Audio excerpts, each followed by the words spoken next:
निश्चितपणे त्याच्यामध्ये आम्हाला सुद्धा काही अडचण वाटत नाही. आम्ही 100+ त्या ठिकाणी ह्या जागा घेऊ शकतो.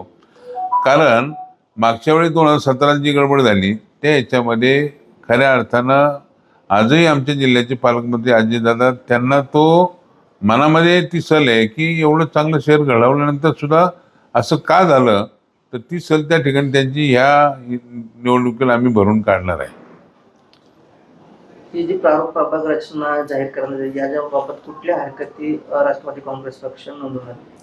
नाही, ज्या ज्या ठिकाणी काही आहेत की प्रभागातला उदाहरणार्थ मंगलाताई कदम आमच्या महापौर होऊन गेल्या, त्यांचा प्रभाग तर साधारण 6 किलोमीटर अंतरावरती असे काही प्रभाग त्या ठिकाणी आहेत. त्यातनं ती आम्ही हरकती घेणार आहे की नक्की काय आहे, त्यांची भौगोलिकदृष्ट्या कुठे आहे आणि प्रभाग केला कुठं, ही परिस्थिती त्या ठिकाणी आम्ही निवडणूक समितीमधून ठेवणार आहे आणि त्याच्यावरती हरकती घेणार आहे. इतर पक्षाच्या कार्यकर्त्यांनी नेत्यांनी ऑब्जेक्शन घेतल्याची बातमी मी आता पाहिली.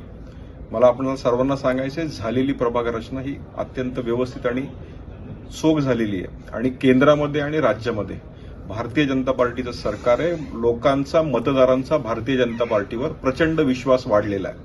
त्यामुळे ज्यांनी ऑब्जेक्शन घेतले त्यांना मला हे सांगायचं, आधी लोकांचा विश्वास जिंका. प्रभाग रचना हे एक निमित्त असतं. तुम्ही जर लोकांचा विश्वास तुम्हाला जिंकता आला नाही तर तुमचा काहीही उपयोग नाही. प्रभाग रचना जी झालेली ती उत्तम झालेली आहे आणि भाजपनी लोकांचा विश्वास, जनतेचा विश्वास जिंकलेला आहे. त्यामुळे केंद्रात, राज्यात आणि येणाऱ्या सर्व स्तरीय निवडणुकांमध्ये भाजप त्याच ठिकाणी अग्रस्थानी दिसेल.